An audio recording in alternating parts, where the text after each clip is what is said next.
안녕하세요. 얼마 전에 정말 역대급 일이 벌어져서 이렇게 사연을 보내게 되었습니다. 평소에 보기만 하던 채널인데 직접 사연을 제보하게 될 줄은 꿈에도 몰랐네요. 저는 어떻게 보면 집에서 찬밥 신세로 살았던 것 같아요. 저에게는 언니 2명이 있어요.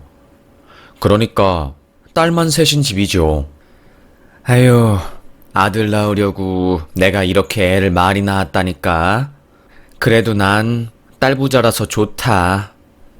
엄마는 흘러가듯이 이런 말을 하셨지만 항상 아쉬움을 많이 내비치셨어요. 아들을 낳고 싶은데 못 낳으니까, 그게 안 되니까 엄마는 항상 시댁에 죄 지은 사람처럼 행동을 하셨고, 아빠도 아들을 가지지 못해서 그걸 마음의 짐처럼 생각을 하셨어요. 술 마시면 항상 아빠는 내가 아들이 생기면 목욕탕도 같이 가려고 했고, 탕에 가서 몸도 불리고 서로 등도 밀어주고 그러는 게 내 평생의 로망이었는데 그걸 못 이루었네. 참 그게 마음이 아파. 사위 생기면 사위랑 목욕탕도 가고 그래야지. 저보다 일찍 결혼한 언니들 덕분에 아빠는 사위를 2명이나 봤지만 사위 둘 다 성격이 내성적이고 말이 없었어요. 그래서 형부들은 항상 아빠를 어려워했고 거리감이 있었기 때문에 목욕탕에 함께 간다거나 술을 같이 마신다거나 다른 사위와 장인들이 흔히 하는 그런 활동을 전혀 못했습니다.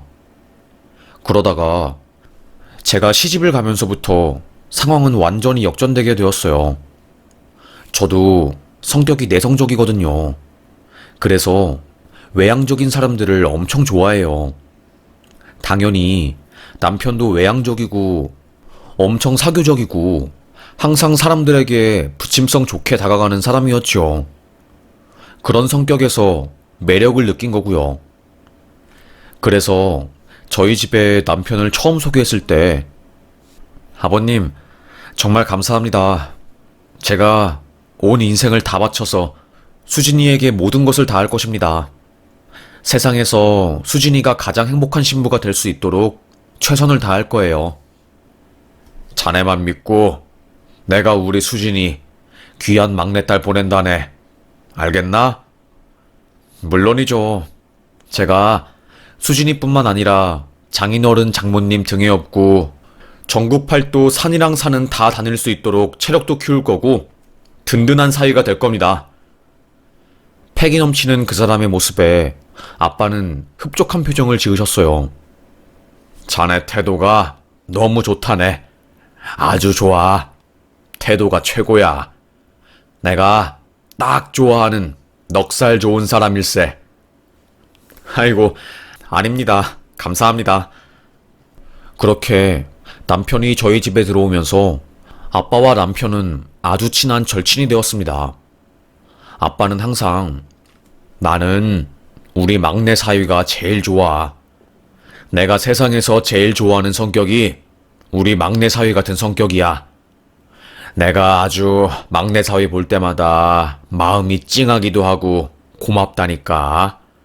항상 아들이 있었으면 좋겠었는데 첫째 사위랑 둘째 사위는 성격이 사근사근한 성격이 아니고 냉철하고 딱딱해서 다가가기 어려웠는데 우리 막내 사위는 아주 너무너무 좋아. 아빠는 한박 웃음을 지으면서 저희 남편을 좋아해 주었습니다. 남편은 주말에 항상 자기야, 우리 금요일 저녁이나 혹은 토요일 점심에는 장인어른이랑 장모님이랑 함께 시간 보내자. 그래? 그런데 당신 안 불편하겠어? 우리 엄마랑 아빠랑 같이 시간 보내면 당신이 불편할 것 같은데? 나야 좋지만. 아니야. 나는 장인어른이랑 시간 함께 보내는 게 너무너무 좋아서 그 자체가 힐링이야.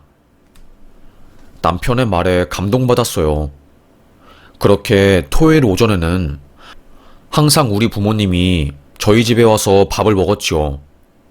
취미로 요리를 하는 남편은 주말마다 대게에 킹크랩에 횟감에 아주 고급 식재료를 가지고 정말로 역대급 진수성찬을 차려주면서 우리 엄마와 아빠에게 대접을 해주었어요.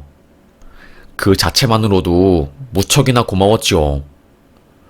우리 아들 같은 사위 덕분에 내가 이렇게 맛있는 음식도 먹고 주변의 친구들이 나 부럽다고 난리라니까. 요즘에 이런 애들 없다고. 어떻게 이렇게 괜찮은 사위를 탁 물어왔냐고. 우리 막내 사위 때문에 내가 요즘 너무 신이 나. 아이고, 아버님, 아닙니다. 솔직히 요즘에는 아빠보다 장인어른이 더 편하고 함께 있는 시간이 즐겁네요. 아이 참, 사돈이 들으면 섭섭해 하실라. 말이라도 그런 말은 하지 말게나. 듣는 나야 기분은 좋지만. 결혼 초 남편은 정말로 우리 아빠랑 엄마를 지극정성으로 챙겼어요. 오죽하면 제가 여보, 이제 주말은 우리끼리 보내면 안 돼? 나는 당신이랑 쉬는 날에 데이트도 하고 싶고 맛있는 음식도 먹고 싶고 그런데 항상 엄마랑 아빠랑 약속이 있으니까 맛있는 것도 못 먹고 그러는 게 싫어. 에이, 그래도 할 수 있을 때 해야지. 있을 때 잘해야 한다는 말이 괜히 있는 줄 알아? 남편의 말은 틀린 게 하나 없었습니다. 제가 친구들에게 저의 이야기를 하면 친구들은 야, 네가 아주 배가 불렀구나. 너 그러지 마, 수진아. 우리 남편은 어떻게 하는지 아냐? 우리 아빠 생일에 전화도 안 하는 남자야. 에휴, 연애할 때는 하늘에 별이고 달이고 다 따다 줄 것처럼 행동하더니 지금은 진짜 아무것도 안 한다? 맨날 소파에 누워서 TV 보는데 아주 미련 곰탱이 같아. 나만 시댁에 전화하고 안부 묻고 이러려고 결혼했나, 대리효도하려고 결혼했나 싶은데 넌 진짜로 복 받은 거다.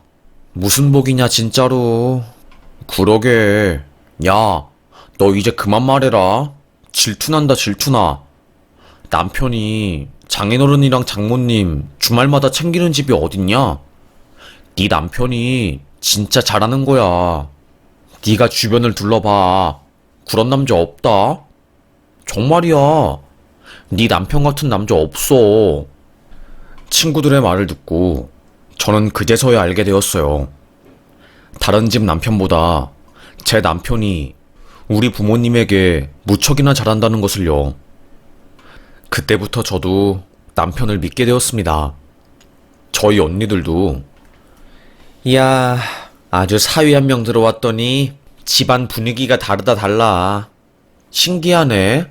진짜로 제부 때문에 아빠 얼굴 안색도 좋아지고 우리 집 자체가 활기차졌다니까. 우리 집안은 원래 기념일 챙기거나 그런 집안이 아니야. 그런데 제부 때문에 이렇게 생일에 모여서 초도 불고 좋네 진짜로. 아이고, 그리 말씀해 주시니 몸둘 바 모르겠네요. 너무너무 감사합니다. 저희 집안의 사랑을 독차지하는 남자였습니다. 남편은 회사에서도 인기 짱이었어요. 항상 직원들이 입을 모아서 칭찬하는 사람이 저희 남편이었고, 제 지인들 사이에서 제 남편은 성격 좋기로 유명했지요. 저는 속으로 혼자 내가 진짜 결혼을 잘하기는 했나봐. 신기해. 어쩌다가 내가 이런 남자랑 결혼한 거야? 나 진짜 운도 좋지. 복 중에 최고 복은 배우자 복이라고 하더니 진짜로 사람 잘 만났다니까. 너무 좋아. 그렇게 감사하며 하루하루 살고 있던 도중에 갑자기 아빠가 저랑 남편한테 말을 하는 겁니다. 남서방이 나한테 보여준 신뢰도 있고 내가 죽으면 우리 딸들이 회사를 물려받을 수도 없고 사위들이 해야 하는데 내가 가장 믿는 사위가 누구겠어. 우리 막내 사위 남서방 아니겠느냐. 그래서 남서방이 우리 회사에 들어와서 일 배우는 거 어떤가 싶은데. 저는 깜짝 놀랐어요. 사실 우리 아빠가 고생고생해서 회사 창업하시고 매출도 거의 100억 넘게 올리는 중소기업 사장님이었거든요.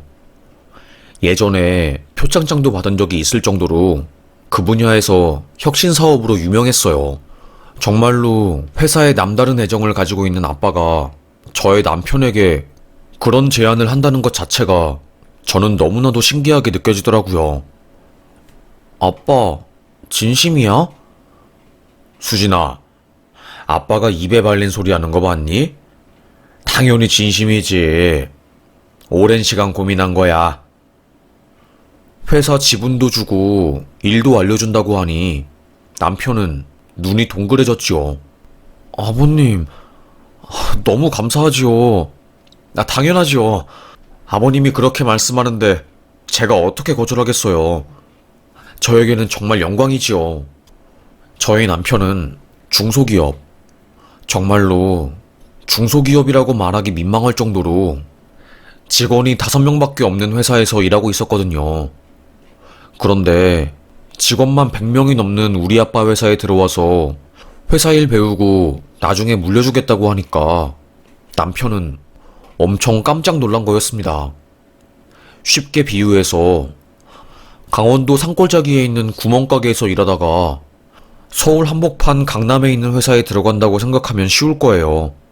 남편은 한 달에 월급 200만 원 겨우 벌다가 아빠 회사에 들어가면서 수습 직원 월급이긴 했지만 한 달에 세후 받는 돈이 거의 400만 원이 넘었으니까요.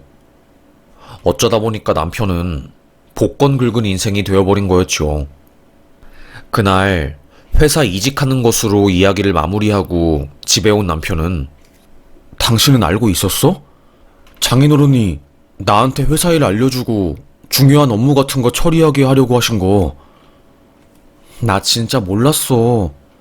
아빠가 회사 엄청 아끼고 그래서 당연히 나는 전문 경영인한테 맡기려고 하는 줄 알았지. 그런데 우리 아빠가 당신 꽤나 마음에 들어 했나 봐. 당신한테 일 알려주고 때가 되면 회사도 물려준다는 식으로 말하는 거 보니까. 하긴 우리 아빠 평생 소원이 아들이랑 목욕탕 가서 때 밀어주고 운동 같이 가고 수영장도 가고 그런 게 소원이었거든. 그래서 아들 낳으려고 하다가 딸만 3명 낳게 된 거고. 사실 형부들이 사근사근한 성격이 아니고 오히려 좀 까다롭고 예민한 성격이라서 아빠한테 살갑게 대하지 않아서 아빠가 섭섭해했거든.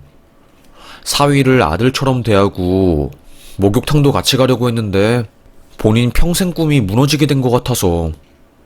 그런데 당신이 들어오고 나서 아빠가 그동안 하고 싶었던 거 다 했잖아. 대중목욕탕도 가고 골프도 같이 치고 당신이 아빠 때도 밀어주고 주말마다 음식도 차려주고 아빠도 거기서 이제 감동받은 것 같아. 당신을 사위가 아니라 진짜로 친아들 취급하게 된 것 같아. 세상에, 나는 그냥 사람을 워낙에 좋아하니까 그래서 내 성격대로 행동한 것일 뿐인데 이런 결과가 생길 줄은 꿈에도 몰랐네. 헐. 저보다 더 놀란 남편이었습니다. 저도 아빠가 그런 결정을 할 줄은 몰랐기에 무척이나 놀랐네요. 놀란 토끼 눈을 뜨면서 남편과 저는 서로 부둥켜 안고 우리 더 노력해서 열심히 살자고 다짐했습니다. 그 다음날 남편은 회사에 가서 사표 의사를 밝히고 바로 우리 아빠 회사에 들어갈 준비를 했어요. 회사 내부에서도 대표 사장 사위가 회사에 들어온다고 소문이 다 나서 다들 잔뜩 긴장했죠. 그렇게 남편은 아빠의 회사로 들어가서 일을 하게 되었습니다. 말이 평사원이고 처음 일 시작하는 말단 직원이지만 사실상 회장의 사위였으니 직원들이 남편에게 대우해주는 것도 다르고 과장이나 팀장이라는 사람들이 자기한테 90도로 인사를 하니까 남편도 어색하고 신기했나 봐요. 그날 저한테 와, 진짜 신기하다. 아빠 뻘 되는 사람들이 나한테 고개 숙여서 인사하고 이게 권력이라는 건가? 에휴, 당신 오버하지 마. 그냥 당신이 우리 아빠 사위라고 해서 사람들이 어려우니까 그런 거지. 아, 알아, 나도. 그냥 농담한 거야. 우리 아빠 회사에 들어간 이후로 남편은 자신감도 넘쳐 보이고 엄청 당당해 보였어요. 전보다 더 밝아지니까 기분도 좋아지고 저도 신이 나더라고요. 그렇게 남편이 아빠 회사에 들어가서 거의 5년 차가 되었을 때였을 거예요. 저희 집안이 송두리째 흔들릴 뻔한 정말로 거의 큰일이 생긴 겁니다. 지금 생각해도 너무나도 아찔하고 그날 기억을 생각하면 무서워요. 제 핸드폰에 그날따라 모르는 번호로 전화가 너무 많이 오는 겁니다. 아니, 나는 모르는 번호 받지도 않는데 누가 이렇게 전화질하는 거야? 짜증나게. 전화기를 확 끄려고 하는 순간 남편이 전화가 왔어요. 여보, 왜 이렇게 전화를 안 받아? 왜? 무슨 일인데? 아니, 오늘따라 스팸 같은 전화가 너무 많이 와서 그냥 핸드폰 꺼두려고 했지. 아, 진짜. 그거 내가 황 팀장이랑 김 과장님 핸드폰으로 당신한테 전화한 거야. 내 핸드폰이 안 보여서. 아, 그런 거였어? 난 또 무슨 일 생긴 줄 알았네. 지금 무슨 일 생겼어. 당장 지금 영신병원으로 와. 아니, 영신병원은 왜? 아버님이 쓰러졌다고.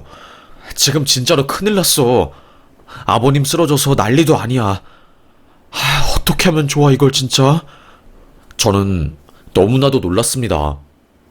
철옹성 같은 아빠가 쓰러졌다니. 처음에는 믿지 않았어요. 하지만 전화기 넘어서 들리는 병원 소리에 저는 그제서야 정신을 차렸죠. 진짜로 아빠가 쓰러졌구나. 저는 미친 듯이 집을 나와서 택시를 잡았습니다. 아저씨, 영신병원 중환자실로 빨리 가주세요. 최대한 빨리요. 병원에 가는 길에 두려웠던 제가 하염없이 우니까, 아니, 아가씨, 대체 무슨 일이에요? 아니, 무슨 일인데 이렇게 눈물을 흘리고 그래요? 좀 진정해요. 저는 택시에 있는 안에서 불길한 직감을 저도 모르게 느낀 거였어요. 뭔가 아빠한테 큰일이 생겼구나 라고요. 중환자실에 뛰어간 저를 뒤에서 누가 탁 붙잡더라고요. 누구야? 여보, 나야. 당신 남편. 여보, 아빠는 어딨어? 어떻게 된 건데? 아버님이 뇌출혈로 쓰러지셨어. 점심시간에 사장실에서 쓰러진 거고 직원이 한 명도 없어서 나중에 발견되신 거야. 시간이 많이 흐른 뒤에 발견되어서 지금 수술 급하게 들어갔어. 의사에게 이야기를 들어보니까 아빠는 전두엽 쪽에 있는 뇌신경에서 피가 터져서 쓰러진 거였어요. 수술을 마친 아빠는 다행히 생명에 지장은 없었지만 의사소통이나 전두엽 관련된 부위들이 제대로 작동을 하지 못했습니다. 일단 수술은 잘 되었고 재활에 따라서 나중에 아버지께서 다시 일상생활을 정상적으로 하실 수 있을지 없을지가 판단될 것 같습니다. 예후가 그렇게 좋지는 않아요. 심장이 쿵 했어요. 당장 걱정되는 것은 아빠의 회사였어요. 아빠가 없으면 회사가 안 돌아갈 텐데 나도 그렇고 언니들도 그렇고 아빠 회사에 대해서 아는 것이 하나도 없는데 이걸 어떻게 하지? 진짜 큰일 났네? 발을 동동 굴렀습니다. 그때 믿을 구석이 하나 생각났어요. 바로 제 남편이었죠. 여보, 걱정하지 마. 그래도 나 5년 동안 아버님 곁에서 많이 배웠어. 결제 서류 처리하는 거나 다른 거래처랑 일 처리하는 것도 종종 나 혼자 해봤기 때문에 아버님 치료 다 하실 때까지는 내가 어떻게든 회사 굴릴 수 있을 것 같아. 여보, 이래서 아빠 혹시라도 이런 일이 생길까봐 당신한테 이 일을 알려준 거구나. 나 진짜 너무너무 안심된다. 여보, 너무 고마워. 내가 너무 고마워서.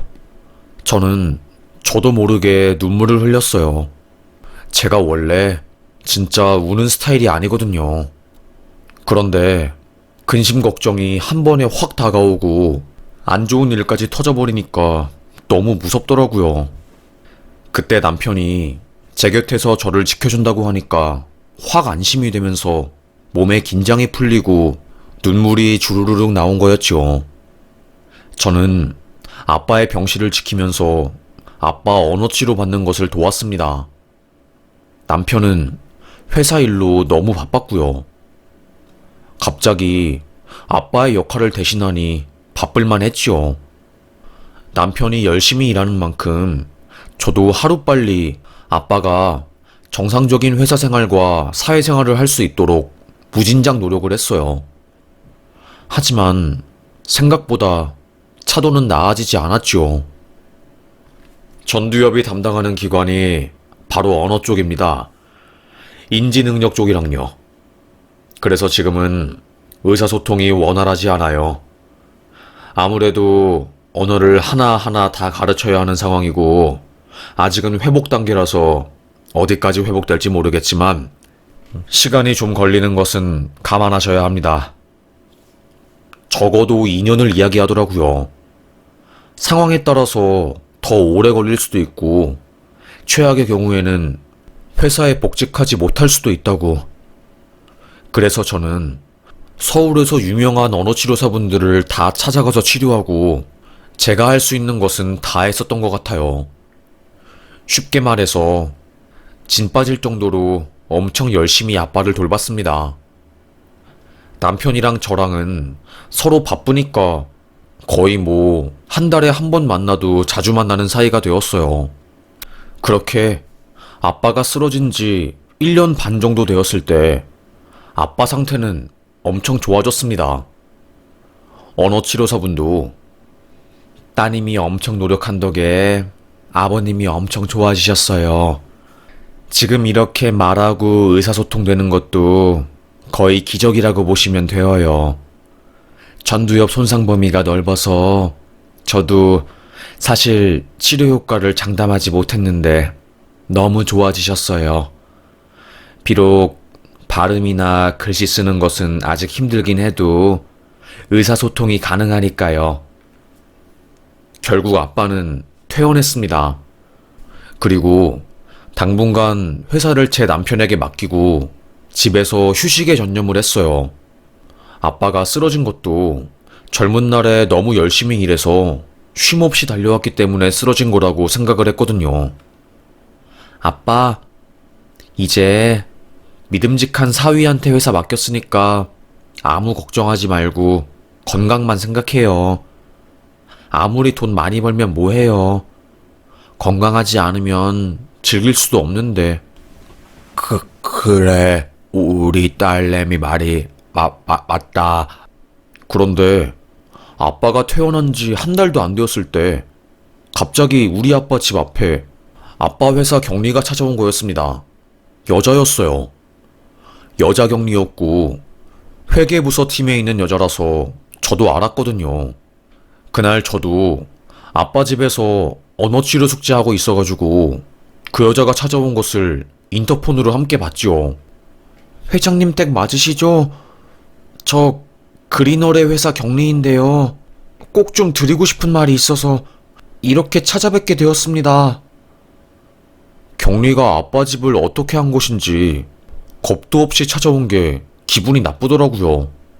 아픈 아빠인데 무슨 급한 볼일이 있어서 회장 집까지 직접 찾아온 건지 저는 괜히 신경질이 났습니다.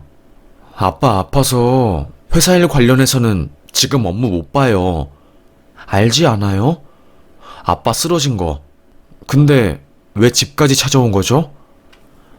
저도 알고 있지만 이거는 꼭 회장님께 직접적으로 이야기해야 할 것 같아서 제가 기다리다가 회장님 퇴원했다는 소식 듣고 이렇게 찾아오게 되었습니다.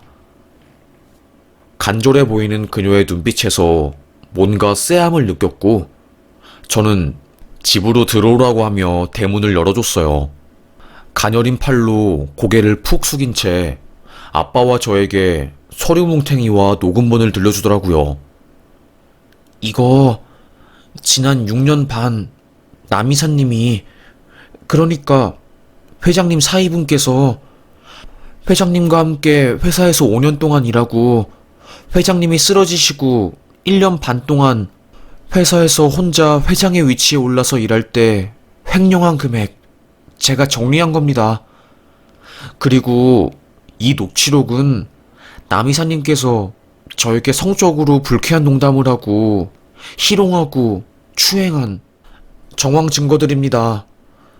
더 이상은 못 참을 것 같아서 언젠간 회사 내부에 폭로를 하려고 했는데 지금 회사에서 제일 높은 위치에 있는 사람이 남이사님이라서 회장님 사위분이라서 제가 지금까지 꿀먹은 벙어리처럼 아무 말도 못하고 참다가 회장님 퇴원했다는 소식 듣고 인사팀 장부 뒤져서 주소 알아내서 이렇게 찾아온 겁니다.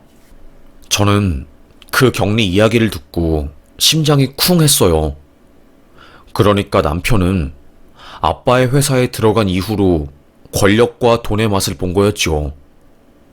모두들 자기한테 친절하게 대하고 점점 그게 익숙해지다 보니까 악마의 유혹에 흔들린 거였습니다. 회사의 모든 장부랑 회계거래 내역, 그런 것들을 자기가 마음대로 주무를 수 있다 보니까 거래처에 물건을 안 받았는데 받은 척 장부를 꾸려서 돈을 빼돌린 거였습니다. 그 경리는 우리 아빠 회사에서 10년 넘게 일한 사람이었고, 그래서 장부의 구멍들을 다 눈치챈 거였어요. 다른 사람들은 그래도 회장의 사위니까 쉬쉬하면서 눈을 감고 있었던 거고요. 경리는 저도 솔직히 처음에는 사위분이시니까 나중에 회사 물려받으실 거니까 이 정도 횡령은 넘기려고 했어요. 고졸인 저를 받아준 유일한 회사였으니까 충성심이 있었고 저도 이 회사에서 뼈를 묻고 싶었고요. 그런데 남이사님이 저를 추행하고 희롱한 이후부터 참을 수 없는 분노가 제 마음에 피어났습니다. 불덩이를 가지고 사는 것 같았어요. 이런 사람이랑 더 이상 회사 생활을 함께 할 수 없을 것 같고, 심지어는 극단적인 생각도 했어요. 제가 너무 힘들고 지치니까 주체가 안 되더라고요. 그래서 기회를 보다가 회장님 호전되고 퇴원했다는 소식 듣고 자료 모은 거 싹 다 정리해서 이렇게 온 겁니다.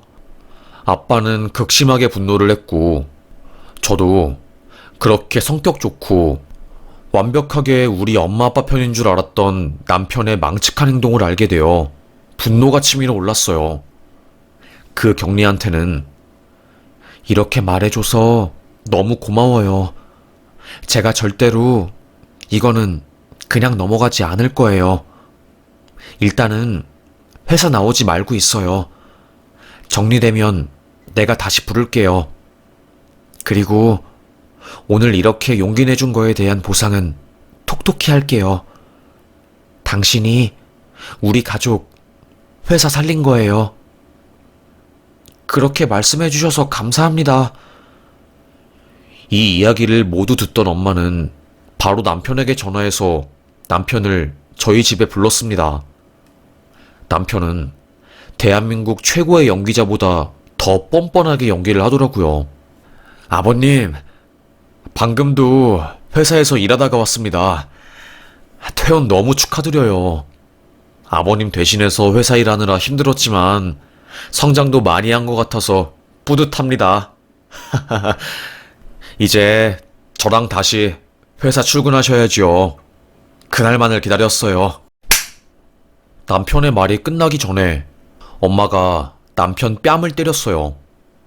아니, 장모님, 지금 뭐... 저도 남편 말을 끊고 남편의 왼쪽 뺨을 날렸습니다. 아니, 당신까지 지금 장난하는 거야? 몰래카메라에 뭐야? 왜 그래, 나한테? 아니, 진짜, 처거댁 분위기 갑자기 왜 이러는 건데? 몰라서 물어? 나랑 우리 가족이 왜 이러는지는 당신이 가장 잘 알지 않아? 어떻게 이렇게 끝까지 모른 척 발뺌을 해? 너무 지겹고 역겹다. 당신이 횡령하고 격리추행하고 회사 분위기 개판낸 거 내가 모를 것 같아? 아무리 우리 가족이 아빠 회사 일에 대해서 잘 모른다고 해도 이거는 아니지. 남편은 무슨 소리야? 대체 어디서 이상한 소리를 듣고 와서 난리야? 그때 아빠는 남편의 멱을 잡은 뒤 뒤로 팍 밀치고 남편 뺨을 때렸습니다. 끝까지 발뺌할 텐가? 사실 나도 어렴풋하게 알고 있었네. 내가 아플 때 장의사가 병원에 와서 자네가 회사 사정을 어렵게 만들고 있다고 귀뜸해줬어.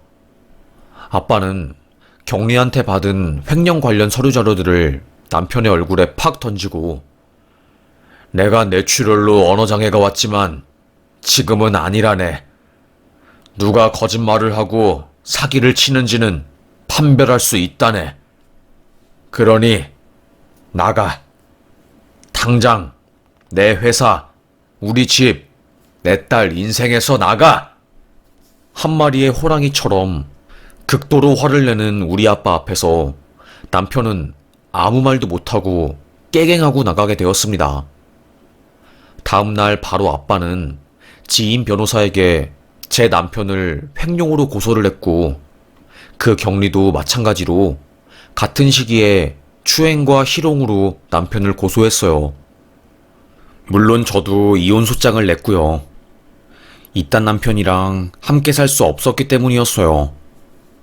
곰곰이 생각을 해봤습니다. 어떻게 그렇게 착하고 사람들한테 칭찬만 받던 사람이 이렇게 변할 수가 있지? 정말로 이해가 안 되는데. 그런데 시간이 지나고 나서 저는 알게 되었습니다. 자리가 사람을 변하게 한다는 것을요. 우리 아빠 회사에 들어가기 전까지 남편은 그냥 대한민국 소기업에서 월급쟁이로 소소하게 살고 명품이나 고가의 음식 같은 맛은 전혀 모르던 사람이었어요. 그런데 아빠 회사에 들어가고 큰 돈을 만지고 거래처들을 만나면서 비싼 명품들을 선물 받고 고급 음식을 먹다 보니까 돈과 명예, 권력이 주는 그 자극적임을 알게 된 것이었죠. 그래서 점점 욕심을 부린 것이었고 야금야금 회사 뒷돈을 빼돌리다가 아빠가 쓰러지고 나서 본격적으로 본인이 회사 꼭대기 자리에 있을 때 그런 파렴치하고 더러운 짓거리들을 한 거였습니다. 와, 정말로 소름 끼치고 어이가 없었어요. 그때 엄마가 옛말에 검은 머리 짐승 절대로 거두는 거 아니라고 하더니 사위를 아들처럼 생각한 대가가 이렇게나 쓰다. 옛 선조들의 말씀 중에서 틀린 거 하나 없어. 엄마 말이 맞았습니다. 횡령한 남편과 저는 이혼을 했고 남편은 횡령죄와 추행 등등의 혐의로 구속되었어요. 결국 실형을 살게 되었고 오리로 태어나서 백조로 살아보겠다고 지 분수에 안 맞는 과한 짓거리들을 하다가 결국 전과범이 된 것이었죠. 얼마나 통쾌하던지요. 그리고 한편으로는 씁쓸했어요. 착하거나 선하고 칭찬만 듣던 좋은 사람들도 정치나 돈맛을 보면 금방 악하게 변하잖아요. 사실 그런 거는 TV나 인터넷에서만 보는 사람들인 줄 알았는데 아주 가까운 사람인, 그것도 제 남편이 이렇게 변할 줄은 몰랐네요. 그것에 대한 충격도 컸고 주말마다 우리 아빠와 엄마를 챙겨준 사람인데 그런 사람이 뒤에서는 아빠 돈을 훔치고 회사를 개판내고 유부남인데도 불구하고 여자 격리한테 꼬리를 치고 대시하면서 더러운 짓거리들을 시도하려고 한 게 저는 너무나도 억울하고 속이 터지네요. 에휴, 이렇게 될 줄은 꿈에도 몰랐습니다.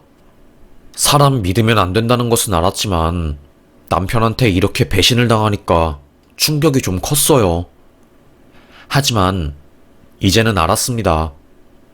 남편도 결국은 남이고 진짜 내 편, 내가 믿을 만한 사람은 내 자신이라는 것을요. 내가 직접 아빠의 회사 일을 배우고 어느 정도 회사 돌아가는 것을 알았다면 이런 일도 없었을 텐데 여러모로 많이 후회되고 찝찝했던 지난날이었습니다. 지금은 다행히 아빠 상태가 좋아져서 다시 회사에 복귀했어요. 지금은 전처럼 회사의 모든 일들을 도맡아서 하는 것은 아니고 전문 경영인들을 모셔서 회사를 운영하고 있습니다. 전 남편은 지금도 감옥에서 징역살이를 하고 있고요. 그리고 저는 충격에 정신과 치료를 하다가 지금은 좀 나아져서 다시 일을 하고 있습니다. 한동안 친구들한테 창피해서 이혼 소식을 말하지도 못했는데 지금은 그래도 상처가 아문 것인지 친구들에게 용기를 내서 이혼 소식을 전하고 그랬네요. 다들 놀랐어요. 좋은 사람인 줄 알았는데 뒤에서 그런 짓거리를 할 줄은 꿈에도 몰랐다고 하면서요. 에휴, 참 망신스러웠지만 그래도 이혼을 해서 제가 지금 이렇게 마음 가볍게 글을 쓰고 있는 것 같습니다. 남편도 결국에는 남인가 봐요. 자식 같은 며느리, 자식 같은 사위는 없는 것 같습니다. 이번 일을 통해서 절절하게 깨달았네요. 그리고 돈 앞에서는 참 사람이 비굴해지고 또 악마처럼 변한다는 것도 깨닫게 되었네요. 비싼 인생 수업료를 내고 배웠다고 생각해야지요. 뭐든 긍정적으로 생각해야 저한테 좋으니까요. 오늘도 저에게 일어난 일들에 대해서 이유가 있을 거라고 생각하고 마음을 정리하며 하루를 마무리합니다. 저의 이야기 들어주셔서 감사해요.